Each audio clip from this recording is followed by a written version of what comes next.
तो स्वागत है दोस्तों एक बार फिर से आप सभी के आपके अपने प्यारे से यूट्यूब चैनल एफएमएससी ग्रुप डिस्कशन में। दोस्तों यह बीपीएससी शिक्षक भर्ती का आज जो 8वां क्लास है, जो कि 7 नंबर का जो 7वां क्लास हो चुका है, वो आप सभी के सपोर्ट से जो हम उम्मीद करते हैं बहुत ही बेहतरीन चला है।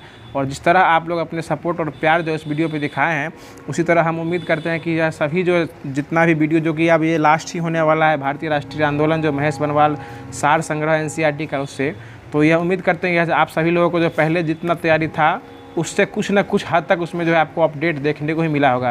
अगर अपडेट देखने को मिला होगा तो वीडियो को लाइक कर दीजिएगा, और चैनल को सब्सक्राइब नहीं किए होंगे तो सब्सक्राइब जरूर कर दीजिएगा, और कर चुके हैं तो अपने सारे व्हाट्सएप ग्रुप में इसको शेयर कीजिएगा, चाहे व्हाट्सएप ग्रुप हो या फेसबुक पेज हो या फिर अपने टेलीग्राम ग्रुप, जितने भी दोस्तों को उसको भेजिएगा उतना आपको ही फ़ायदा होने वाला है। कुछ साथी बोल रहे थे कि सिर्फ स्पेशल साइंस का ही कराइए, कुछ साथी बोल रहे थे एसएसटी कराइए।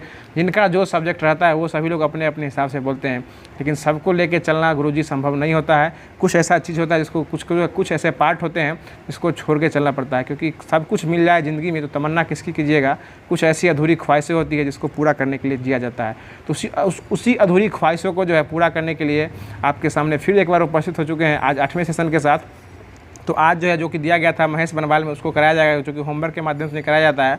इसमें आपको जो कि 3 पेज जो है आपको भारतीय राष्ट्रीय आंदोलन कराया जाता है, उसके बाद फिजिक्स, उसके बाद जो है आपको बायोलॉजी देखने को मिलता है। तो वीडियो के अंत तक बने रहिएगा, और जो लोग चैनल को सब्सक्राइब नहीं किए अभी तक तो सब्सक्राइब कर लीजिएगा, ताकि डेली जो है आपको इसी टाइम में जो ये वीडियो देखने को मिल सकता है। और नोटिफिकेशन बेल को ऑल पे जैसे ही सेट कीजिएगा ना, तो सबसे पहले जो है जैसे ही वीडियो अपलोड होगा सबसे पहले आप तक ही पहुँच पाएगा और आप उसको सबसे पहले देख सकते हैं। तो बताइएगा, आज का पहला क्वेश्चन हो जाएगा कि किस अधिनियम के द्वारा जो है भारत में प्रांतीय चुनाव कराने का प्रावधान किया गया था? 1935, जो कि भारत शासन अधिनियम हो जाएगा। ये कब आया था? 1935। और 1935 के अधिनियम के तहत ही जो है भारत में पहली बार जो है प्रांतीय चुनाव कराने की घोषणा की गई थी। मतलब हर एक प्रांत वाले प्रांत जो जिस प्रकार पंचायती चुनाव होता है, उसी प्रकार जो एक प्रांत बांट के जो चुनाव कराने की प्रक्रिया जो थी वो आपको 1935 के भारत शासन अधिनियम के तहत जो है वो किया गया था। ठीक है ना।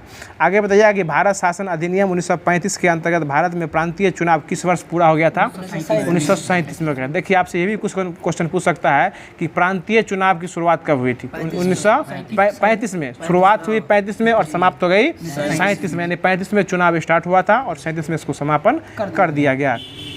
आगे बताइएगा कि वर्ष 1937 के चुनावों में कांग्रेस द्वारा बहुमत प्राप्त प्रांतों की संख्या कितनी हो गई? मानी 5 गो ऐसा प्रांत था जिसमें कांग्रेस बहुमत से जीता था। ठीक है ना। यानी फुल्ली बहुमत से जो था उस समय, वो 5 गो प्रांत में बहुमत से कौन जीती थी? कांग्रेस। और बाकी में आपको मुस्लिम लीग की भी सरकार बनी थी, जिसमें बंगाल हो जाएगा इस टाइम में, उस साइड बंगाल इलाका में जो मुस्लिम लीग की सरकार बनी थी। आगे बताइएगा कि कांग्रेस जो था ना, उसमें से 11 प्रांतों में से 8 गो प्रांत में सरकार बनाई थी। मतलब कांग्रेस 11 गो प्रांत से चुनाव लड़ी थी, जिसमें 8 गो प्रांत में सरकार बना ली थी। बाकी में पंजाब और मुस्लिम, आपको बताए हुए थे कि बाकी जो बच जाएगा उसमें पंजाब और मुस्लिम लीग तथा यूनिवर्स पार्टी थी, उस सभी जो है आपको मिल के अपनी अपनी सरकार जो संयुक्त रूप से सरकार जो है उसमें बनाई गई थी। आगे बताइएगा कि 1937 में हुए प्रांतीय चुनाव के बाद जो है कांग्रेस ने कुल कितने समय तक शासन किया था?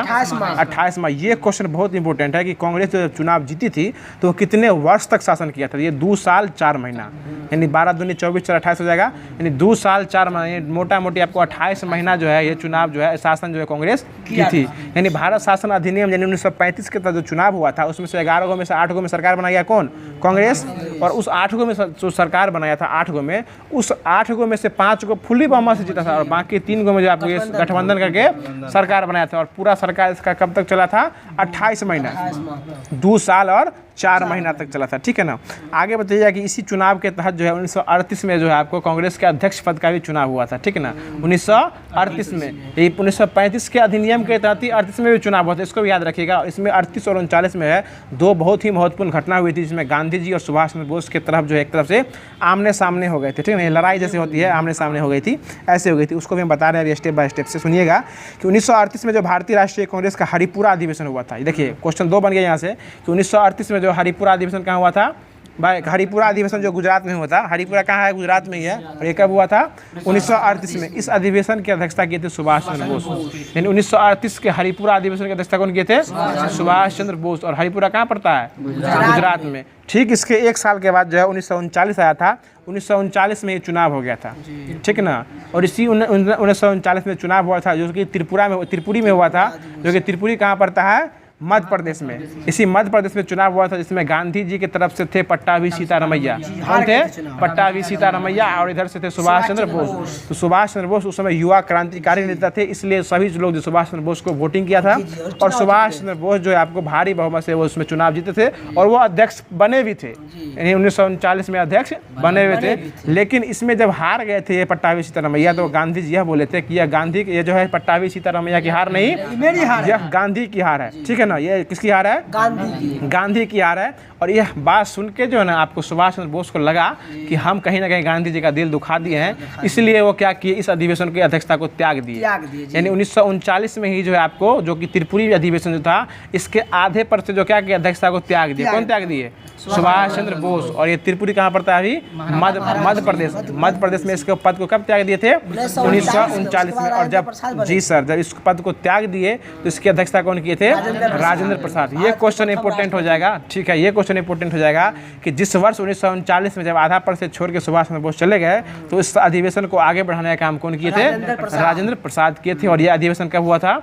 1939 में। और इसकी अध्यक्षता शुरू में किया गया था सुभाष चंद्र बोस के द्वारा और आगे चल के कर दिया गया राजेंद्र प्रसाद के द्वारा। देखिए, जब राजेंद्र प्रसाद इसको छोड़ दिए थे तो उसके बाद बनाए थे फॉरवर्ड ब्लॉक। उसके बाद क्या बनाए थे? फॉरवर्ड ब्लॉक बनाए थे। ठीक है ना, ये कब बनाए थे? 1939 में। यानी इसको छोड़े थे और उसके बाद बनाए थे 1 मई 1939 को जो है फॉरवर्ड ब्लॉक की स्थापना किया गया था। ठीक है ना, आपसे ये पूछेगा कि कांग्रेस की सदस्यता पद को छोड़ने के बाद सुभाष चंद्र बोस ने किस ब्लॉक की स्थापना की? फॉरवर्ड ब्लॉक की स्थापना की थी 1 मई 1939 को किए थे। ठीक है ना, अब देखिए उसके बाद जो है ये 1939 हुआ था। ठीक उसके बाद उसके 1 साल के बाद हुआ था 1940 आएगा ना, 40 में आया था अगस्त प्रस्ताव। ठीक है ना, आपको ये बताए भी थे, आपको लुसेंट के माध्यम से हम क्लास करवा रहे थे। तो अगस्त प्रस्ताव आया था 8 अगस्त 1940 को। और यह आया था आपको द्वितीय विश्व युद्ध उस समय चल रहा था, उस समय भारत में 1939 स्टार्ट हुआ था। ये उस समय द्वितीय विश्व युद्ध स्टार्ट ही हुआ था, इसलिए उस समय वायसराय हो जाएंगे लिनलिथगो। यानी 1939 में वायसराय कौन थे? लिनलिथगो। और यह द्वितीय विश्व युद्ध में कांग्रेस की सहायता प्राप्त करने के लिए, यानी उसको लगा कि कांग्रेस जो हमारी सहायता करेगी, इसलिए जो है लिनलिथगो के द्वारा जो है कांग्रेस के सामने अगस्त महीने में एक प्रस्ताव रखा गया था। अगस्त महीने में क्या रखा गया था? एक प्रस्ताव रखा गया था जिसका क्या नाम पड़ गया? अगस्त प्रस्ताव। और ये आया था अगस्त 1940 में आया था। यानी डेट की बात करेगा तो 8 अगस्त 1940 को कांग्रेस के सामने प्रस्ताव कौन रखे थे? लिनलिथगो। और ये किस लिए किया था? कि ताकि कांग्रेस जो है हमको द्वितीय विश्व युद्ध में सहायता करे, क्योंकि उस समय देश की सबसे बड़ी पार्टी कौन थी? कांग्रेस ही थी। और इसलिए वो अगस्त में उस प्रस्ताव रखे थे कांग्रेस के सामने ताकि लोग हमको सपोर्ट करें। और यही सपोर्ट को ठुकरा दिए थे, गांधी जी के द्वारा ठुकरा दिया गया था, इसलिए अगस्त प्रस्ताव वापस हो गया था। ठीक ना, आगे बताइएगा। उसके बाद आपसे बताइएगा कि 1937 में जो प्रांतीय चुनाव हुआ था, इसमें कांग्रेस की सरकार बनी थी अधिक समय में, उसमें बताइएगा बिहार से जो है आपको प्रधानमंत्री कौन बने थे? श्री कृष्ण सिंह जो है आपको ये बिहार से, ये प्रांतीय चुनाव था संजय, वो वैसे बनने वाले प्रधानमंत्री अलग हो जाएंगे। ये 1937 का प्रांतीय चुनाव हुआ था ना, उसमें बिहार से जो प्रधानमंत्री कौन बने थे? श्री कृष्ण सिन्हा जो है आपको बिहार से प्रधानमंत्री बने थे। कुछ ऐसा याद रखिएगा, मद्रास से बने थे सी राजगोपालाचारी जो है मद्रास से बने थे। और आपको बने थे असम से बने थे मोहम्मद सादुल्ला जो है आपको ये बने थे असम से बने थे। और एक याद रखिएगा उत्तर पश्चिमी प्रांत से बने थे खान साहब। ये खान साहब जो है आपको उत्तर पश्चिम से बने थे। और एक है बम्बई से बने थे बीजी खरे जो है कहाँ से बने थे? हाँ, बम्बई से बने थे। अब अगला क्वेश्चन बताइए कि वर्ष 1934 में पटना में जो अखिल भारतीय कांग्रेसवादी समाज पार्टी की स्थापना किया गया था, इसके संयोजक कौन बने थे? जयप्रकाश नारायण। यानी कांग्रेस अखिल भारतीय कांग्रेस सोशलिस्ट पार्टी जो बनी थी, इसकी स्थापना के संयोजक कौन बने थे? जयप्रकाश नारायण बने थे। और आपको ये भी बता दें कि जयप्रकाश नारायण जो है बिहार सोशलिस्ट पार्टी के भी संस्थापक रह चुके थे। और इसी कारण इनको जो है लोकनायक की उपाधि दिया गया था। लोकनायक कौन है अभी? जयप्रकाश नारायण। और जननायक किन्हों कहा जाता था? कर्पूरी ठाकुर का आया था, जिनको अभी जो है 2024 में भारत रत्न मिला है। और भारत रत्न कितने नंबर का मिला है? 49वें नंबर का। भारत रत्न उनको कितने नंबर का मिला है? 49वें नंबर का। और यह टोटल बिहार में ये चौथे हो जाएंगे, बिहार के चौथे हो जाएंगे, बिहार के पाने वाले ये चौथे व्यक्ति हो जाएंगे जिनको मरणोपरांत दिया गया है भारत रत्न। और वैसे भारत रत्न देने वाले की संख्या जो है ना, ये आपको 53 हो गया, 53 हो गया। टोटल से 5 को मिला है, तो टोटल अब कितना हो गया है? 53 हो गया। ठीक है ना। और इनको जो है ना जननायक के नाम से जाना जाता था। और यह जो है आपको किस निर्वाचन क्षेत्र से लड़े थे? ताजपुर। ये आपको ताजपुर निर्वाचन क्षेत्र समस्तीपुर से ही जो है लड़े थे और ये आपको मुख्यमंत्री बिहार कितना बार रहे थे? 2 बार। और बिहार के ही जननायक कर्पूरी ठाकुर जो है जो कि आपको ओबीसी को आरक्षण दिलवाए थे। यानी ओबीसी को आरक्षण दिलवाने कौन थे बिहार में? जननायक कर्पूरी ठाकुर जो थे ओबीसी कैटेगरी को आरक्षण दिलवाने की मांग जो ये राज्यसभा में विधानसभा में ये किए थे। ठीक है, आगे बताइए। अगला क्वेश्चन हो जाएगा कि कांग्रेस समाजवादी दल के प्रमुख नेता कौन थे उस समय? आचार्य नरेंद्र देव। आचार्य नरेंद्र देव जो है उस समय कांग्रेस सोशलिस्ट समाजवादी पार्टी के नेता थे। एक ऐसा क्वेश्चन है जो कि बीपीएससी का पूछा हुआ क्वेश्चन है, ये बताइए कांग्रेस सोशलिस्ट पार्टी की पहली बैठक कहाँ हुई थी? पटना में हुई थी। और इसकी स्थापना कब हुई थी? 1934 में। इसकी स्थापना 1934 में हुई थी। इसकी पहली बैठक जो है 1934 में हुई थी, सिर्फ 1934 पटना में हुई थी। ठीक है ना? हाँ, वो बिहार सोशलिस्ट है, ये कांग्रेस सोशलिस्ट है। बताइए फॉरवर्ड ब्लॉक की स्थापना जो ये कौन किए थे? सुभाष चंद्र बोस किए थे। ठीक है ना? आगे बताइएगा 1937 में जो हुआ था चुनाव हुआ था प्रांतीय चुनाव, इसमें 1585 सीटों में से 707 सीट ही कांग्रेस जीत पाई थी। यानी 1585 सीट था उस समय और इसमें कांग्रेस कितनी जीती थी? 760। और अब से आगे प्रांत की बात करेगा तो 11 प्रांत में से 8 प्रांत। और बहुमत कितना में था? फुल बहुमत 5 गो में। अब याद हो गया ना? फिर से पूछ ले। ये 5 गो प्रांत में इनका फुली बहुमत था। ठीक है ना? और 11 गो में से 8 गो में जीत गए थे। बताइएगा कि आपको बता दें कि द्वितीय विश्व युद्ध के समय जो आपको ये वायसराय इधर से कौन हो जाएंगे? लिनलिथगो। वो प्रधानमंत्री, चर्चिल भी थे, ये प्रधानमंत्री उस टाइम के थे। और द्वितीय विश्व युद्ध के समय प्रधानमंत्री वायसराय कौन थे? लिनलिथगो। और यह जो है कांग्रेस के सामने एक प्रस्ताव रखे थे जिसका क्या नाम था अपना था? अगस्त प्रस्ताव। और डेट की बात करें तो कब था? 8 अगस्त 1940 को पड़ा था। ठीक है, और इसी को अगस्त प्रस्ताव कहा जाता है। बताइएगा भारत किस अधिनियम के द्वारा जो है प्रांतीय चुनाव करवाया गया था? 1935 के अधिनियम के तहत हुआ था। संपन्न कब हुआ था? 1937 में इसको संपन्न कर दिया गया था। आगे बताइएगा।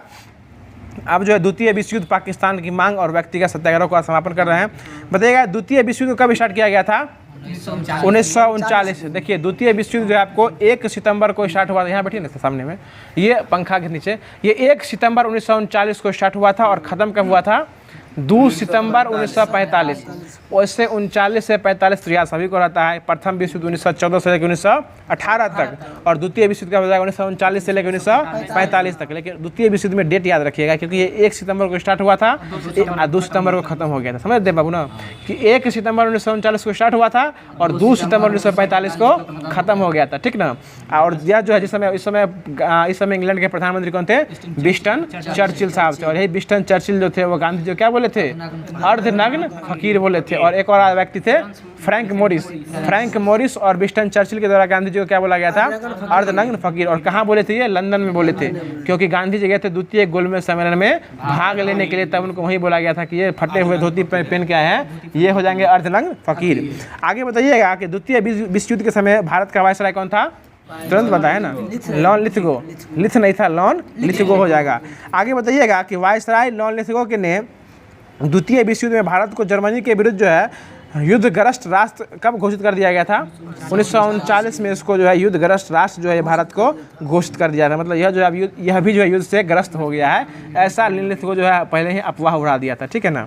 आगे बताइएगा। अगला क्वेश्चन हो जाएगा कि भारतीय विधानमंडल समिति के तहत जो है कांग्रेस कितने महीने शासन किया था? 28 महीना। ये क्वेश्चन देखिए, इसको कभी नहीं भूलिएगा, समझे? ये बहुत ही रिपीटेड क्वेश्चन है। आपको ये भी बताए थे कि जिस समय कांग्रेस की स्थापना हुई थी उस समय कांग्रेस में कितने सदस्य उपस्थित हुए थे? 72 गो। प्रथम अधिवेशन में कितने सदस्य थे? 72 गो। और 72 गो में सबसे अधिक कौन थे? वकील थे। कितने वकील थे? 39 गो। 72 गो में 39 गो वकील थे, बाकी इंजीनियर और डॉक्टर थे। ठीक ना? ये भी याद रखिएगा कि सब 72 गो में कितने वकील थे? 39 गो। इतना छोड़ दिए, इतना याद नहीं रखिएगा। इतना याद रखिए कि प्रथम जो अधिवेशन हुआ था कांग्रेस का कब हुआ था? 28 दिसंबर 1885 को। इसमें कितने सदस्य उपस्थित हुए थे? 72 गो। और ये कहाँ हुआ था? मुंबई में हुआ था। और इसकी अध्यक्षता कौन किए थे? WC बनर्जी, व्योमेश चंद्र बनर्जी के द्वारा। और ये क्वेश्चन भी याद रखिएगा, जो अभी बताए हैं कि 1935 का जो अधिनियम के तहत चुनाव हुआ था, प्रांतीय चुनाव, इसमें कांग्रेस को कितना सीट मिला था, कितना दिन शासन किया था, 28 महीना जो ये शासन किया था। आगे बताइएगा कि कांग्रेस, देखिए इसमें जो है ना कुछ ऐसा क्वेश्चन है जिसमें दिवस पूछना बहुत इंपॉर्टेंट हो जाएगा, जिसमें मुस्लिम लीग का दिवस हो गया, फ्री इंडियन लीजल का दिवस हो जाएगा, पाकिस्तान शब्द कब मांगा गया था, मुक्ति दिवस कब मनाया था, ये आपको पाकिस्तान दिवस का घोषणा कब से हुआ, ये सारा डिटेल जो है इसमें दिया हुआ है। इसलिए इसको आप तो ध्यान से सुनने का प्रयास कीजिएगा, और अगर जानते हैं तो कमेंट बॉक्स में जवाब भी दीजिएगा। बताइएगा कि कांग्रेस के विधानमंडल से इस्तीफा देने के बाद जो है मुस्लिम लीग के द्वारा मुक्ति दिवस कब मनाया गया था, ठीक है, 22 दिसंबर 1939। देखिए डेट हम आपको मुंह पर याद करा देंगे, अभी इसको ध्यान से सुनिएगा। मुक्ति दिवस कब मनाया गया था, 22 दिसंबर 1939 को। देखिए कुछ 4 डेट बताते हैं, साल याद, इसको ध्यान रखिएगा कि मुक्ति दिवस मनाया गया था 22 दिसंबर 1939 को, और उसके बाद पाकिस्तान दिवस यह मनाया गया था आपको 23 मार्च 1943 को, और एगो प्रत्यक्ष कार्रवाई दिवस, ये तीनों मुस्लिम लीग के द्वारा ही मनाया गया है। प्रत्यक्ष कार्रवाई दिवस मनाया गया था आपको 16 अगस्त 1946 को, 16 अगस्त 1946 को। तीनों को डेट याद करना है मात्र। देखिए 39, 43 और 46। 39 में हुआ था मुक्ति दिवस, 22 दिसंबर 1939 को जो है ये मुक्ति दिवस मनाया गया था। सब मुस्लिम जितना भी मनाया गया था मुस्लिम लीग के द्वारा मनाया गया है, क्योंकि इस समय कांग्रेस जो अपने विधानमंडल से इस्तीफा दे दिया था, इसलिए कांग्रेस को लगा कि अब हम जो है, मुस्लिम लीग को लगा कि अब हम कांग्रेस से मुक्त हो गए हैं, इसलिए वह मुक्ति दिवस मनाया था 22 दिसंबर 1939 को। उसके बाद पाकिस्तान दिवस मनाया था मुस्लिम लीग के द्वारा 23 मार्च 1943 43 को मनाया गया था, और प्रत्यक्ष कार्रवाई दिवस यानी सीधी रूप से कार्रवाई दिवस जो है 16 अगस्त 1946 को मनाया गया था। तीनों डेट याद रखना है। आगे बताइएगा कि द्वितीय विश्व युद्ध के समय जो है ब्रिटिश का प्रधानमंत्री कौन था, तुरंत बताएं, विंस्टन चर्चिल था। आगे बताइएगा कि 1930 में मुस्लिम लीग ने इलाहाबाद अधिवेशन में जो सर्वप्रथम किसके द्वारा एकल मुस्लिम राष्ट्र की मांग किया था, मोहम्मद इकबाल के द्वारा। बहुत अच्छा जगह भुट्टो बाबू द्वारा, मोहम्मद इकबाल के द्वारा जो आपको मुस्लिम लीग में इलाहाबाद अधिवेशन में एक मुस्लिम राष्ट्र की मांग किया गया था, मोहम्मद इकबाल के द्वारा, और यह जो है 1930 के इलाहाबाद अधिवेशन में मांगा गया था। अब देखिए 1933 में जो है ना पाकिस्तान शब्द का जन्म हुआ था।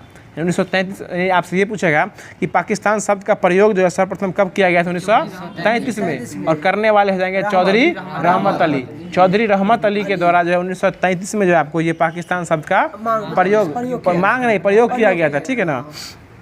आगे देखिए उसके बाद बताइएगा कि वर्ष 1940 में मुस्लिम लीग के लाहौर अधिवेशन में अपने अध्यक्षीय भाषण के दौरान जो है मोहम्मद अली जिन्ना जो है पृथक रूप से पाकिस्तान शब्द की मांग किए थे। देखिए 1933 में पाकिस्तान का जन्म, शब्द का जन्म हो गया, यानी पाकिस्तान देखिए कैसे बना था बताते हैं। ये 1933 में जो है आपको 1933 में हुआ था, इसकी पाकिस्तान शब्द का जन्म जो दिए थे, ये कब हुआ था, 1933 में। ये यूनिवर्सिटी के विद्यार्थी थे चौधरी रहमत अली, यह पाकिस्तान शब्द को, हाँ उसके दो सपाटे भी थे, ये दोनों, यह जो है पाकिस्तान शब्द दे दिए कि यही शब्द जो है अपने नए देश को मिलने वाला है। ये पाकिस्तान, हिंदुस्तान से अलग होकर क्या बना था, पाकिस्तान। और पाकिस्तान शब्द की मांग जो किसी अधिवेशन में करने वाले हो जाएंगे मार्च 1940 में मुस्लिम लीग के जो हुआ था लाहौर अधिवेशन, उसी में मोहम्मद अली जिन्ना जो है पृथक रूप से यानी अलग रूप से मुस्लिम राष्ट्र की मांग की, जिसका नाम क्या था, पाकिस्तान। यानी पाकिस्तान में जो है पाकिस्तान राष्ट्र की मांग जो किस अधिवेशन में किया गया था, 1940 के लाहौर अधिवेशन। देखिए कितना अच्छा क्वेश्चन है कि 1940 के लाहौर अधिवेशन में किसकी मांग किया गया था, पाकिस्तान शब्द की, यानी पाकिस्तान राष्ट्र की, शब्द नहीं, पाकिस्तान राष्ट्र, यानी अलग रूप से जो किसका राष्ट्र हो जाएगा, मुस्लिम का राष्ट्र हो जाएगा। इसका मांग करने वाले कौन हो जाएंगे, मोहम्मद अली जिन्ना, ठीक है, मोहम्मद अली जिन्ना जो इसकी मांग किए थे। आगे बताइएगा कि मुस्लिम लीग के किस अधिवेशन में पाकिस्तान की मांग की, पाकिस्तान के मांग की प्रस्ताव को स्वीकार कर लिया गया था, यही लाहौर अधिवेशन 1940 में ही, यानी लाहौर अधिवेशन 1940 में था, इसकी मांग को क्या कर लिया गया था, स्वीकार कर लिया गया था। अब देखिए पाकिस्तान प्रस्ताव की रूपरेखा तैयार करने वाले कौन हो जाएंगे, ये वो आपको जो है ना मोहम्मद इकबाल जो है आपको ये किए थे, मुस्लिम राष्ट्र की मांग किए थे। मुस्लिम राष्ट्र की मांग कौन किए थे, मोहम्मद इकबाल। उसमें पाकिस्तान का कोई चर्चा नहीं था, लेकिन 1940 में पाकिस्तान राष्ट्र की चर्चा कौन किए थे, मोहम्मद अली जिन्ना। और इस पाकिस्तान की रूपरेखा डिजाइन तैयार करने वाले हो जाएंगे आपको सिकंदर हयात खान। सिकंदर हयात खान जो इसको डिजाइन तैयार किए थे, और यही बोले थे इकबाल, मोहम्मद इकबाल ही एक बार वर्ड बोले थे कि नेहरू एक राष्ट्रभक्त है जबकि जिन्ना एक राजनीतिक है। ये मोहम्मद इकबाल के द्वारा बोला गया था कि नेहरू कौन है, एक राष्ट्रभक्त है, जबकि मोहम्मद अली जिन्ना जो एक राजनीतिक है, ठीक है ना। आप बताइएगा कि मुस्लिम लीग द्वारा पाकिस्तान दिवस कब मनाया गया था? 23 मार्च 1943, क्योंकि 40 में यह राष्ट्र की मांग कर लिया था, इसलिए जो है पाकिस्तान दिवस कब मनाया था? 23 मार्च 1943 को यह जो है मांगा था, तो स्टार्टिंग किया था इसको। बताइएगा कि ब्रिटेन द्वारा अगस्त प्रस्ताव कब प्रस्तुत किया गया था? 8 अगस्त 1940 को इसको जो है प्रस्तुत किया गया था। आगे बताइएगा कि उस समय वायसराय कौन हो जाएंगे? लॉर्ड लिन लिथगो हो जाएंगे, ठीक है ना। अगला क्वेश्चन बताइएगा कि व्यक्तिगत सत्याग्रह कब स्टार्ट हुआ था? 1940 में। व्यक्तिगत सत्याग्रह कब स्टार्ट हुआ था? 1940 में जो यह व्यक्तिगत सत्याग्रह जो है वो स्टार्ट हुआ था। आगे बताइएगा कि व्यक्तिगत सत्याग्रह के प्रथम प्रणेता कौन हो जाएंगे? ये विनोबा भावे। सुन लीजिए, पहला हो जाएंगे विनोबा भावे, दूसरे कौन हो जाएंगे? पंडित जवाहरलाल नेहरू, तीसरा हो जाएंगे ब्रह्मदत्त। वाह देव बाबू, आपके तैयारी को लेवल को हम सकारते हैं। ये तीसरा कौन हो जाएंगे? पंडित जवाहर, तीसरा हो जाएंगे ब्रह्मदत्त। तीनों याद रखिएगा। इसी को जो है ना व्यक्तिगत सत्याग्रह भी कहा जाता है। व्यक्तिगत सत्याग्रह इसी को कहा जाता है। इसके प्रथम आंदोलनकारी कौन बने थे? विनोबा भावे। दूसरे कौन बने थे? पंडित जवाहरलाल नेहरू। सर मुंह खोल के बोलेगा तब याद भी हो जाएगा, ठीक है ना। और तीसरा कौन बन गए थे? ब्रह्मदत्त बन गए थे, ठीक है ना। और यह कब स्टार्ट हुआ था? 1940 में। और इसको स्टार्टिंग करने वाले कौन जाएंगे? महात्मा गांधी के द्वारा इसको स्टार्ट किया गया था। ये क्वेश्चन जो आपको दरोगा तक क्वेश्चन एग्जाम में पूछे हुए हैं, इतना इंपॉर्टेंट क्वेश्चन है। बिहार एसएससी का छोड़िए, बीपीएससी को छोड़ दीजिए, ये बीपीएसएससी का जो बिहार दरोगा होता है उसमें यह क्वेश्चन पूछे हुआ था कि 1940 का जो था व्यक्तिगत सत्याग्रह का जो स्टार्टिंग करने वाले कौन थे? ये महात्मा गांधी हो जाएंगे। और तो इसके प्रथम सत्याग्रही विनोबा भावे हो जाएंगे। आगे बताइएगा, अगला क्वेश्चन हो जाएगा कि किसने कहा था कि नेहरू एक राष्ट्रभक्त है, जबकि जिन्ना एक राजनीतिज्ञ? मोहम्मद इकबाल के द्वारा बोला गया था। बताइएगा कि कैबिनेट मिशन ये कब आया था? 1946 में आया था। और उस समय वायसराय कौन थे? बेवेल। उस समय वायसराय कौन हो जाएंगे? बेवेल हो जाएंगे। और आपके कांग्रेस के अध्यक्ष कौन थे उस समय? अबुल कलाम आज़ाद हो जाएंगे। बहुत अच्छा जवाब। बताइएगा माउंट बेटन के द्वारा जो है ना आपको ये घोषणा पत्र आया था, ठीक ना। इसको एक और अन्य नाम जानते हैं, जिसको कहते हैं बाल्कन प्लान। यानी माउंट बेटन प्लान को कहीं कहीं माउंट बेटन प्लान न दे क्या देता है? Balkan plan. और यही माउंट बेटन प्लान के तहत ही भारत को स्वतंत्रता मिली थी, ठीक ना। यानी माउंट बेटन ही यहाँ से जो हम आपको बताए थे कहानी के रूप में कि माउंट बेटन यहाँ आया, मुस्लिम लीग से मिला, उसके जितने 400 में से 10 सदस्य इसमें अनुपस्थित हुए थे। 390 सदस्य बोले थे कि हम पाकिस्तान शब्द चाहते हैं, पाकिस्तान राष्ट्र की मांग करते हैं। उसके बाद इसी आंदोलन में इसी आंदोलन जब यह कांग्रेस के सामने आया था तो इसी में आपको अबुल कलाम आज़ाद बोले थे कि यह जो है भारत के लिए बंटवारा का होना जरूरी नहीं है, लेकिन कांग्रेस के सामने इसके अलावा कोई दूसरा उपाय भी नहीं है। उसके बाद यह गए थे, इस बात को लेकर गए थे ब्रिटेन। और यह ब्रिटेन जाने के बाद जो है आपको ये बताया था कि 11 तारीख को जो है इसमें हस्ताक्षर कर दिया गया था। और उसके बाद जो ये लॉर्ड माउंट बेटन के प्लान के तहत जो भारत को 2 राष्ट्र भारत और पाकिस्तान में बांट दिया गया था। यही यानी आपसे ये क्वेश्चन पूछेगा कि किस प्लान के तहत भारत को स्वतंत्रता मिली थी? Lord Mountbatten plan. ये ऑप्शन में ये भी दे देगा कि बाल्कन प्लान, ठीक है ना। तो ये एक से अधिक ले लीजिएगा उसमें, ठीक है ना। यानी लॉर्ड माउंट बेटन प्लान को क्या कहते हैं? Balkan plan. ये क्वेश्चन सीखने को मिला ना आज। यानी बाल्कन प्लान के तहत जी दोनों ऑप्शन एगो ए में रहेगा, बी है तो एक से एकदम मारना है सर जी, क्योंकि लॉर्ड माउंट बेटन प्लान को ही बाल्कन प्लान कहा गया, ठीक है ना। सर उतना बुर्बक भी नहीं है आप, जो आप उतना नहीं देख सकते हैं। हम आपको बता दिए, बाकी आप इनमें से कोई भी नहीं मार के आ सकते हैं, ठीक है ना। वो आपके ऊपर स्वतंत्र निर्भर है। आप इतना खोल खोल के बताने के बाद हमसे पूछ रहे हैं कौन ऑप्शन मारना है, तो हमको ही ले एग्जाम में बैठा दीजिएगा। आगे बताइएगा कि हम अपना एग्जाम भी देने जाएंगे। बताइए क्रिप्स मिशन और भारत छोड़ो आंदोलन स्टार्ट कर रहे हैं। बताइएगा कि भारत में स्वशासन स्थापित करने के लिए ब्रिटिश सरकार के द्वारा जो है क्रिप्स मिशन लाया गया था। आपको सारा बात आपको कहानी के रूप में बताए हुए हैं। अगर आप लोग भूल गए उस कहानी को तो ये एक प्लेलिस्ट में वीडियो बना हुआ है, आप उसको पीछे से जाके देख लीजिएगा पूरे लुसेंट के माध्यम से। एक कहानी के रूप में जो है कैसे कौन डेट को कौन आया था, इस पर कौन टिप्पणी किए थे, ये कब आया था, इसको कौन स्वीकार किए थे, पहले कौन रिजेक्ट किए थे, इन सारा बात आपको पहले बता चुके हैं। अगर आप भूल चुके हैं तो सारे बातों को पहले से रिविजन करके देख सकते हैं। बाकी अभी हम फिर से उसको एक बार रिपीट कर देते हैं, सुनते जाइएगा और नहीं जानते उसको लिखते भी जाइएगा। बताइएगा कि भारत में स्वशासन स्थापित करने के ब्रिटेन में द्वारा जो है किस मिशन को भेजा गया था? क्रिप्स मिशन को। जो कब आया था? 1942 में क्रिप्स मिशन आया था। देखिए 42 में आया था, 1942 में आया था, ठीक है ना। देखिए 3-4 को मिशन में याद रखना है। पहला हो जाएगा आपको 1940 का आया था अगस्त प्रस्ताव, उसके बाद आया था 1942 में क्रिप्स मिशन, और उसके बाद आया था 1946 में कैबिनेट मिशन। तीनों को तो मिशन याद रखना है, 40, 42 और 46। 40 फेल होकर चला गया, उसके बाद आया 42 में क्रिप्स मिशन, ठीक ना। और यही 42 वाला जब फेल हुआ था तो 46 में आया था कैबिनेट मिशन। और कैबिनेट मिशन लाने वाले 3 व्यक्ति थे, KAL बताए थे ना, क्रिप्स, अलेक्जेंडर और लॉरेंस बताए थे ना। ये तीनों व्यक्ति जो है भारत में जो है कैबिनेट मिशन लाए थे। और भारत में संविधान सभा की स्थापना जो ये क्रिप्स मिशन कैबिनेट मिशन के तहत ही जो है किया गया था। 1946 के कैबिनेट मिशन के तहत ही किया गया था।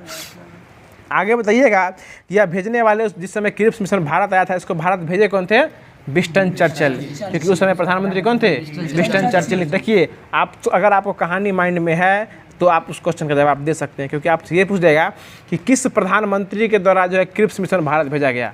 तो आपको पता है कि उस समय जो है 1939 से लेकर 1945 तक प्रधानमंत्री कौन थे? विंस्टन चर्चिल थे। और उस समय 39 से लेकर 45 तक कोई भी काम होगा उसमें चर्चिल का नाम आएगा ही। इसलिए आप अगर आपको कहानी माइंड में तो उसको आंसर लगा सकते हैं कि विंस्टन चर्चिल के दौरान यह जो है भेजा गया होगा। आगे बताइएगा, देखिए इसमें क्या कहा गया था। इसमें यह कहा गया था कि आप जो है हमको 1939 से लेकर 1945 तक हमको बता दिए द्वितीय विश्व चल रहा था। इसमें यह कहा गया था कि आप जो है हमको युद्ध में सपोर्ट कीजिए। ये ब्रिटेन के द्वारा कांग्रेस को बोला गया था कि आप जो हम लोग को युद्ध में सपोर्ट कीजिए और उसके बाद भारत को जो है डोमिनियन राज का दर्जा जो हम दे देंगे। यह बात किसमें बोला गया था? क्रिप्स मिशन में बोला गया था। उसके बाद यह बोला गया था कि भारतीयों को अपना संविधान निर्मित करने का अधिकार दे दिया जाएगा। अगर हम युद्ध जीत जाते हैं, इसके बाद जो है इसमें स्वतंत्र परिषद का निर्माण किया जाएगा और उसके बाद देसी राजवारों को भी इसमें शामिल कर देंगे। ठीक है ना, मतलब ये प्लान जो है, जैसे आगे आपसे कोई मंत्रणा करना है तो कल जो कुछ करना है उसका मीटिंग हम आज ही कर रहे हैं। ठीक है ना, यानी आपको युद्ध में भाग करवाना है। इसलिए 1942 में जो है आपको विंस्टन चर्चिल के द्वारा जो है ये क्रिप्स प्रस्ताव भेजा गया था। उसमें क्या कहा गया था कि अगर आप लोग हमको युद्ध में सपोर्ट कीजिए, अगर हम जीत जाते हैं तो आप लोगों को आज़ादी जो है जल्दी दिलवा देंगे। ठीक है ना। उसके बाद इसमें यह बोला गया था कि युद्ध के दौरान ब्रिटिश वायसराय की अगर कोई नई कार्यकारिणी परिषद का गठन किया जाता है तो जिसमें भारतीय जनता को हो इसमें प्रतिनिधि वर्ग में शामिल किया जाएगा। मतलब भारतीय जनता को जो है डोमिनियन स्टेटस की मांग किया गया था और इसमें आप सभी का संपूर्ण सहभागिता होगा। यह सारी बातें क्रिप्स प्रस्ताव में बोला गया था। मतलब एक तरह से जो है फुसलाने का काम जो है कांग्रेस की पार्टी को जो है वो किया जा रहा था। ठीक ना। इसी पे गांधी जी आपको ये बोले थे कि यह क्या है? एक पोस्ट डेटेड चेक है। मतलब कौन सा चेक है ये? पोस्ट डेटेड चेक है। मतलब एक ऐसा चेक है जिस पर डेट है ये नहीं, समझ रहे ना। मतलब चेक तो है लेकिन डेट नहीं है। करेंगे लेकिन कब करेंगे ये बात हम नहीं बता रहे हैं, इसीलिए इसको बोला गया था पोस्ट डेटेड चेक है। और इसी पे जवाहरलाल नेहरू बोले थे कि ये डूबते हुए बैंक का पोस्ट डेटेड चेक है। डूबते हुए बैंक का पोस्ट डेटेड चेक कौन बोले थे? जवाहरलाल नेहरू। आपसे ये पूछ देगा कि पोस्ट डेटेड चेक जो है किस प्रस्ताव को आ गया था? क्रिप्स प्रस्ताव। क्रिप्स प्रस्ताव को क्या बोला गया था? Post dated cheque. मतलब ऐसा इस पर डेट जो है वो गायब है। ठीक है ना, याद हो गया थे बाबू? ऐसे पढ़ेगा याद कैसे नहीं होगा। आगे बताइएगा, ऐसे तो इसमें सिर्फ 1 लाइनर लिखा हुआ है, बाकी आपको तोड़ के समझाना पड़ रहा है। ठीक है ना। अगला क्वेश्चन बताइएगा, जो 14 जुलाई 1942 को कांग्रेस कार्य समितियों के द्वारा जो है भारत छोड़ो आंदोलन प्रस्ताव पारित किया गया था। ये कहाँ किया गया था? वर्धा में। ठीक है, ये वर्धा में कहा गया था। वर्धा कहाँ पड़ता है? महाराष्ट्र, मुंबई में ये वर्धा पड़ता है। ठीक है, 1942 का जो है भारत छोड़ो आंदोलन प्रस्ताव कहाँ पारित हुआ था? वर्धा में ही यह पारित हुआ था 1942 का। ठीक है ना। आगे बताइएगा, भारत छोड़ो आंदोलन के दौरान जो है गांधी जी के द्वारा कौन सा नारा दिया गया था? करो या मरो, यानी डू एंड डाई का नारा जो है गांधी जी के द्वारा किस आंदोलन में दिया गया था? भारत छोड़ो आंदोलन में दिया गया था। डू एंड डाई यानी करो या फिर मर जाओ। आपको ये भी बताया था कि भारत छोड़ो और या करो या मरो, यह शब्द लिखने वाले कौन हो जाएंगे? यूसुफ मेहर अली। यूसुफ मेहर अली के द्वारा जो ये दोनों वर्ड लिखा गया था, भारत छोड़ो और करो या मरो। आगे बताइए, अगला क्वेश्चन हो जाएगा कि जब भारत छोड़ो आंदोलन प्रस्ताव पारित किया गया था उस समय कांग्रेस के अध्यक्ष कौन हो जाएंगे? मौलाना अबुल कलाम आज़ाद। देखिए ऐसे याद रखिए, मौलाना अबुल कलाम आज़ाद जो है 40 से लेके जो है ना आपको 46 तक रहे। तो ये 40 से 46 तक कांग्रेस के बीच में जो भी काम होगा उस सब ये चर्चिल प्रधानमंत्री हो जाएंगे उधर से। ठीक है ना। 39 से 45 और 40 से 46 जो भी होगा ये अबुल कलाम आज़ाद के द्वारा ही किया जाएगा। ठीक है ना। बीच में अधिवेशन होगा ही नहीं, उस समय कोई विपक्ष था ही नहीं और उस समय युद्ध भी चल रहा था। सबसे बड़ा कारण हो जाएगा द्वितीय विश्व युद्ध और उसके बाद कोई विपक्ष था ही नहीं, इसलिए अधिवेशन दोबारा नहीं हुआ था। ठीक है ना। अगला बताइए कि भारत छोड़ो आंदोलन के समय जो इंग्लैंड के प्रधानमंत्री कौन थे? विंस्टन चर्चिल हो जाएंगे। बताइए अगला क्वेश्चन जाएगा, ऑपरेशन जीरो आवर किस आंदोलन से संबंधित है? भारत छोड़ो आंदोलन से बताए थे 7, 8, 9 याद रखना है। 7 को ये स्टार्ट हुआ था, 8 को प्रस्ताव दिया गया था, 9 को ये पारित हो गया था और इसी 9 को सुबह सुबह जो है आपको जो ऑपरेशन जीरो आवर के तहत जो है सबसे पहले गांधी जी को क्या गया था? गिरफ्तार कर लिया था। और गिरफ्तार कहाँ रखा गया था? आगा खां पैलेस में रखा गया था। आगा खां पैलेस में। और राजेंद्र प्रसाद को कहाँ रखा गया था? बांकीपुर जेल में। और अबुल कलाम आज़ाद को बांकुरा जेल में। अबुल कलाम आज़ाद को बांकुरा जेल में और राजेंद्र प्रसाद को बांकीपुर जेल में, और सरोजिनी नायडू, कस्तूरबा गांधी और महात्मा गांधी को आगा खां पैलेस में रखा गया था। ठीक है ना। आगे बढ़ते अगला क्वेश्चन हो जाएगा, ये आगा खां पैलेस पड़ता कहाँ है? पूना में पड़ता है, महाराष्ट्र पुणे में पड़ता है। आगे बताइएगा अगला क्वेश्चन हो जाएगा कि भारत छोड़ो आंदोलन के दौरान जो है वह कौन से ऐसे नेता थे वो जेल से भाग गए थे? जयप्रकाश नारायण। कौन से जेल से भाग गए थे? हजारीबाग जेल से जो ये भाग गए थे, और ये भाग के कहाँ चले गए थे? नेपाल चले गए थे, और वहीं से अंडरग्राउंड होकर जो है दल का नेतृत्व कर रहे थे। ठीक है ना, ये भी याद रखिएगा, वो भी उस टाइम के नेता थे कि जेल छोड़ के भाग जाते थे। ठीक ना। 9 अगस्त था, 9 नवंबर था शायद, 11 नवंबर, डेट लगभग 11 नवंबर ही लेता है। आगे बताइएगा कि भारत छोड़ो आंदोलन के दौरान जो है कौन सी ऐसी व्यक्ति थी जो कि रेडियो संचारण के लिए प्रसिद्ध बनी थी? उषा मेहता। ठीक है ना। आपको ये बताए थे कि 1942 का जो हुआ था, 1942 ये क्या कहते हैं, असहयोग सविनय आंदोलन कब स्टार्ट हुआ था? 1930 में स्टार्ट हुआ था। आगे बताइएगा भारत छोड़ो आंदोलन के दौरान जो है बलिया में किसके द्वारा समानांतर सरकार की स्थापना किया गया था? चित्तू पांडे। ये चित्तू पांडे के द्वारा जो है बलिया में, जो कि यूपी में पड़ता है अभी, बलिया में जो है समानांतर सरकार की स्थापना किसके द्वारा किया गया था? चित्तू पांडे के द्वारा किया गया था। और बंगाल के मिदनापुर जिले में जातीय सरकार की स्थापना 1942 में किया गया था। यानी बंगाल के मिदनापुर में जो है 1942 में किस सरकार की स्थापना किया गया था? जातीय सरकार का। सारी बातें आप सुनिएगा, समझिएगा, अब ऑटोमेटिक आपको याद हो जाएगा। ठीक है ना, ब्रेन में घूमते रहेगा क्वेश्चन ऐसे ऐसे। आगे बताइएगा क्वेश्चन हो जाएगा, भारत छोड़ो आंदोलन को किस और अन्य क्रांति के नाम से जानते हैं? अगस्त क्रांति के नाम जानते हैं। आपको यही बताए थे कि अधिकांश अगस्त का चीज़ जो इसमें अगस्त में ही हुआ था, क्योंकि आपको अगस्त प्रस्ताव भी आपको अगस्त में ही आया था। इसमें फिजिक्स में कितना पेज है? पेज नंबर बोलिए ना, 8। वाह, धोनी है, बहुत अच्छा दे बाबू। आगे बताइए, आप जो है वो आपको मॉडर्न क्या करते हैं, ये भारतीय राष्ट्रीय आंदोलन जो उसमें जो होमवर्क दिया गया था उसको पूरा कर दिया गया है। अब जो आपको इसके होमवर्क जो होता है, आपको पूछते हैं कहाँ मिलता है, तो होमवर्क जो आपको महेश बनवाल का जो किताब चल रहा है सार संग्रह, जो जहाँ तक करा दिया गया है, उससे आगे जो है 3 पेज आपको पढ़ के आ जाना है। ठीक है। आगे बढ़ जाएगा क्वेश्चन, आप जो फिजिक्स हो जाएगा ध्वनि, जिसमें स्टार्ट करना है पेज नंबर 9 है इसमें फिजिक्स में। ये इसमें मतलब आपको भारतीय राष्ट्रीय आंदोलन का 3 पेज जो है वो रोज डेली चलता है, और उसके बाद फिजिक्स और बायोलॉजी का 1-1 पेज चलाया जाता है। और ये तीनों चीज़ खत्म हो जाएगा, उसके बाद आपको डेली का करंट अफेयर जो होता है, वो करंट अफेयर जो होता है वो SPD का वो चलाया जाएगा। और उसके बाद जो एक ज्योग्राफी बच गया, ज्योग्राफी और 1857 क्रांति को NCERT के नहीं SCERT बल्कि नोट्स के माध्यम से जो है वो कराया जाएगा। उसके लिए आप लोग को वेट करना होगा और वीडियो को रेगुलर बने रहना होगा। जैसे एक सिलसिलेवार ढंग से चलता आ रहा है, वो सिलसिलेवार ढंग से ही चलता आएगा। आप लोगों के बीच में जो है ये सजेशन देने की सलाह नहीं है कि मतलब कब क्या करना है, इसके लिए सारा जो है पैटर्न पहले से ही बनाया गया है, और उसी पैटर्न के माध्यम से ये पूरा कराया जाएगा आप लोग को।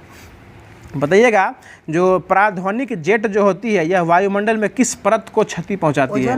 ये ओजोन परत को। और ओजोन परत में जो है ये ओजोन परत क्षरण जो होता है ये किस गैस से होता है? ये CFC यानी क्लोरोफ्लोरोकार्बन के गैस से जो होता है क्या होता है? ये क्षति होती है, ओजोन परत की जो है वो क्षति हो रही है।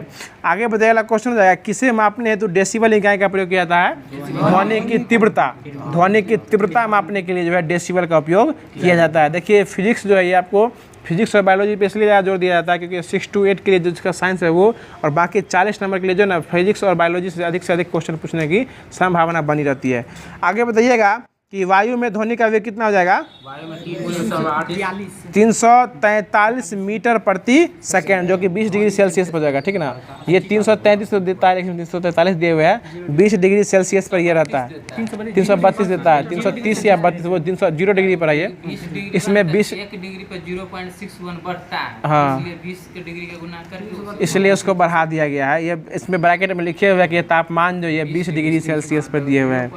आगे बताइएगा कि चंद्रमा के धरातल पर 2 व्यक्ति एक दूसरे की बात क्यों नहीं सुन पाते हैं? ये क्योंकि वहाँ ही वायुमंडल है ही नहीं, अनुपस्थित है वहाँ।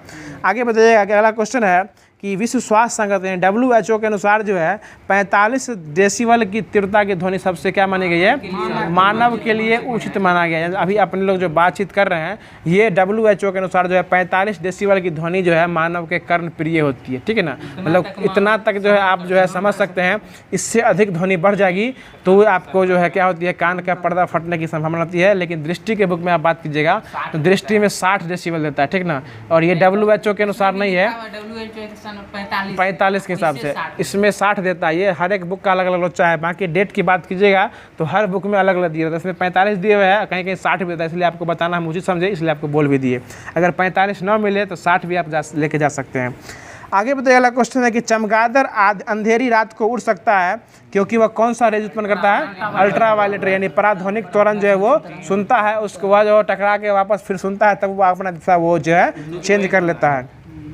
आगे बताइएगा कि टीवी रिमोट जो में कौन सा अवरक्त तिरंग का जो उपयोग किया जाता है। बताइएगा साधारण बातचीत करने के लिए, नॉर्मल बातचीत करने के लिए डेसिबल कितना होना चाहिए, 30 से 40 डेसिबल होना चाहिए। और तेज बातचीत करने के लिए 50 से 60 के बीच में जो है तेज बातचीत होना चाहिए। और तेज संगीत यानी शोर शराबा डीजे जो बजते रहता है वो 80 डेसिबल उससे अधिक होगा। बताइएगा पेड़ की पत्तों की सरसराहट कितना डेसिबल का होता है, 10 से 20 डेसिबल देता है। आगे बताइएगा कि जेट विमान का डेसिबल कितना होता है, 140 से लेके 150, 140 से लेके 150, बहुत अच्छा जवाब। और औद्योगिक संयंत्र यानी औद्योगिक में कारखाना होता है उसका 100 से लेके 120 होता है। और इसमें सबसे अधिक किसका हो जाएगा, आपको जेट विमान का। इसी के कारण जो आपको वायुमंडल की ओजोन परत क्या होती है, क्षति भी यही जेट विमान के कारण होती है, अपराध्वनिक कारण। आगे बताइएगा कि टेलीविजन ग्राही से दूरस्थ नियंत्रण में कौन सा विद्युत जो है वो चुंबकीय विकिरण में प्रयोग लिया जाता है, तो ये अवरक्त किरण हो जाएगा। आगे बताइएगा कि जब सितार और बांसुरी पर एक ही स्वर बजाया जाता है तो उसमें किस कारण विभेद बताया जाता है, सो बताइए। ये आपको ध्वनि गुणता यानी साउंड ट्रिम्बर के आधार पर जो है विभेद बताया जाता है। यानी एक ही सितार से अलग अलग आवाज़ नहीं निकालते रहता है, वो शब्द सितार तो एक ही है, बाकी उसमें बजाने की अपनी अपनी कला होती है। आगे बताइएगा कि जल, लोहा और नाइट्रोजन, इसमें जो है सबसे अधिक जो है आपको ध्वनि का वेग किस में होगा, लोहा का होगा। उससे कम किस में होगा, जल में होगा। और उससे कम किस में होगा, नाइट्रोजन में। और इससे भी ध्वनि का वेग सबसे अधिक किस में होता है, हाँ वो सबसे अधिक इस्पात में होता है। इस्पात में सबसे अधिक, लोहा में जो है वो अधिक होता है। और इससे सबसे अधिक किस में होता है, इस्पात में किस में होता है, अल्मुनियम में। अल्मुनियम में सबसे अधिक होता है। अगर लोहा नहीं एल्युमिनियम दिया रहता तो एल्युमिनियम ले सकते हैं, लेकिन बाकी ध्वनि का वेग सबसे अधिक ठोस में होता है। आगे बताइएगा, अगला क्वेश्चन हो जाएगा कि तापमान का ध्वनि के वेग घटने पर क्या होता है। तापमान के ध्वनि का वेग घटने से ध्वनि का वेग घटेगा, ठीक है ना, बढ़ने से बढ़ जाएगा। बताइएगा ध्वनि किस माध्यम से होकर नहीं गुजर सकती है, निर्वात। निर्वात मतलब वैक्यूम, जहाँ हवा नहीं है उसी को क्या कहते हैं, निर्वात कहा जाता है। बताइएगा स्टेथोस्कोप देखें, आला जिसको कहते हैं, डॉक्टर कान में लगाता है और एक चैम्बर आपके हृदय पे लगाता है, उसी को आला कहते हैं। यह किस सिद्धांत पे काम करता है, ये ध्वनि के परावर्तन। वो आपकी हृदय की ध्वनि को सुनता है, टकराता है और तार के माध्यम से कहाँ आता है, कानों में, तब वो सुन के बताता है कि आपके अंदर क्या चल रहा है, ठीक है ना। यानी जो है लवडब की ध्वनि जो है वो आपके ध्वनि परावर्तन के सिद्धांत पे ही ये क्वेश्चन पूछा हुआ है कि स्टेथोस्कोप में किस तरह की आवाज़ सुनाई पड़ता है, तो ये लवडब की आवाज़ जो है वो सुनाई पड़ती है। आगे बताइएगा कि अगला क्वेश्चन है कि ध्वनि तरंगे में कौन सी घटना घटित नहीं हो सकती है, ध्रुवन। बहुत अच्छा जवाब दे बाबू द्वारा, ये इनका पकड़ साइंस में बहुत अच्छा है। ये ध्रुवन के द्वारा प्रक्रिया जो है वो नहीं हो सकती है।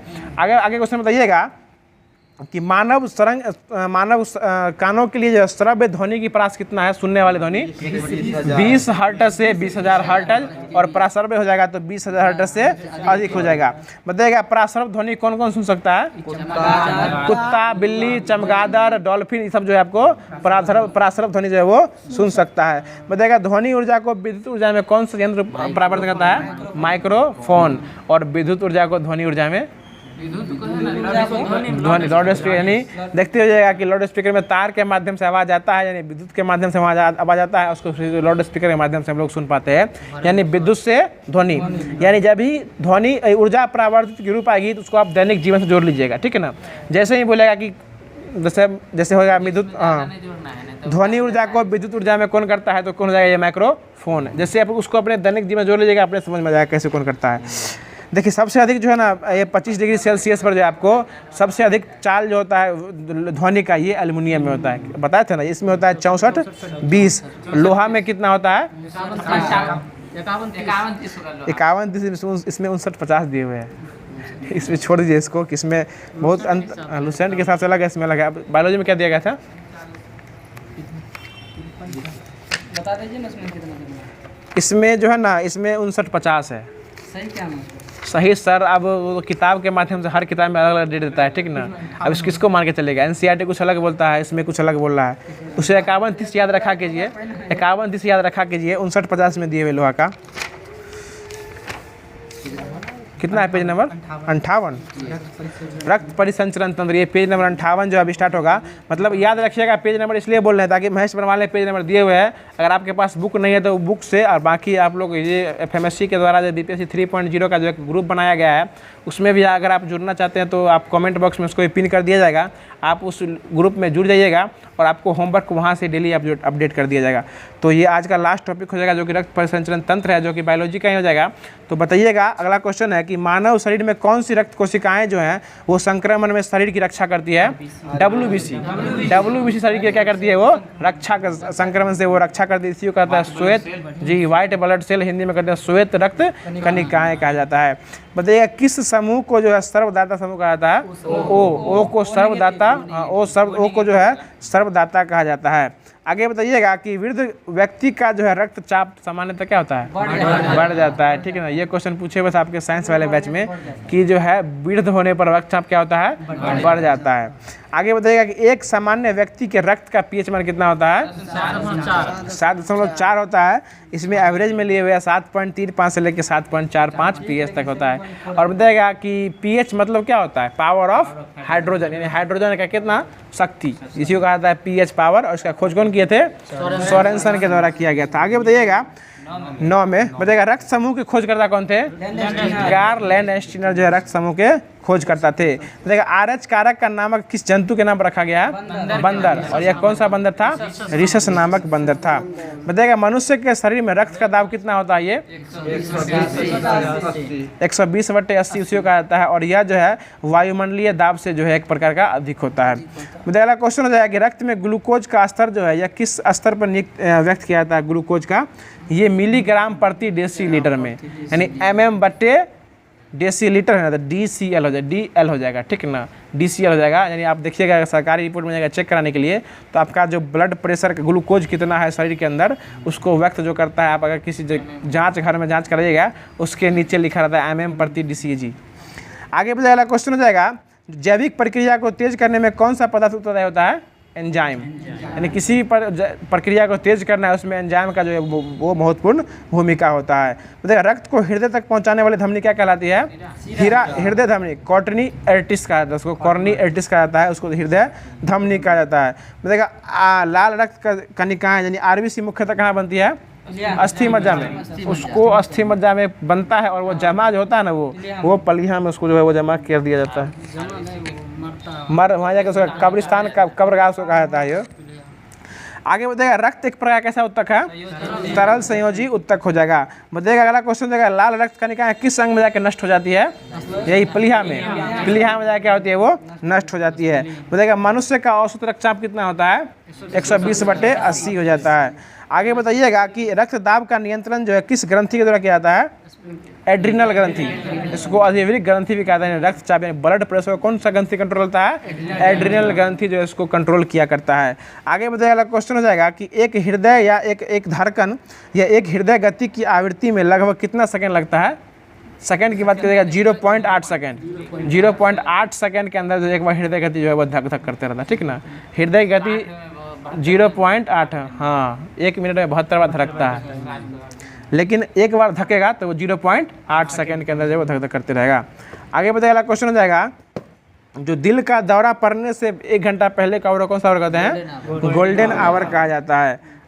और आज का लास्ट क्वेश्चन जो है वो बता दीजिएगा आप लोग कि बहुत ही अच्छा क्वेश्चन हो जाएगा। आज का लास्ट क्वेश्चन है कि प्लाज्मा में जल का परसेंटेज कितना होता है? तो ये जो है आपको 90%, यानी प्लाज्मा में शरीर में जो रक्त होता है प्लाज्मा उसमें 90% जो क्या होता है? जल ही होता है। और इस प्लाज्मा को हम ये बता दें कि आपको सूखा रूप में भी रखा जाता है। किसी को चढ़ाना है तो उसमें जल मिला के प्लाज्मा को चढ़ा सकते हैं, क्योंकि इसमें 90% क्या होता है? जल होता है। और प्लाज्मा को लोग पाउडर के रूप में भी जो है संचित रख सकते हैं। तो ये जो होमवर्क के माध्यम से क्यूज करा गया था ये पूरा कर दिया गया है। और इसी सीरीज़ को आप फॉलो करते रहिए और आपको हम उम्मीद दिलाते हैं कि जिस तरह से ये सीरीज़ चल रहा है आपको 6 to 8 के लिए छोड़िए, 40 नंबर के लिए छोड़िए, आप जिनका साइंस स्पेशल उसमें भी फ़ायदा करने वाला है।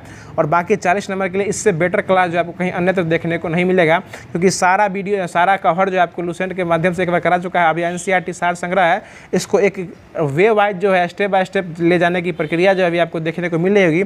बहुत ही कम ही चैप्टर इसमें बचा हुआ है अब आगे, क्योंकि अभी 1946 तक आ ही गए हैं। अब अगले दिन जो है आपको ये भारत की स्वतंत्रता इस बुक के माध्यम से भी वो मिल जाएगी। और उसके बाद जो अंतरिम सरकारी घोषणा हुई थी नौसेना विद्रोह, वो सब आपको आगे देखने को मिलेगा। बाकी आज का सेशन कैसा लगा जरूर कमेंट बॉक्स के माध्यम से अपना प्यार दिखाइएगा।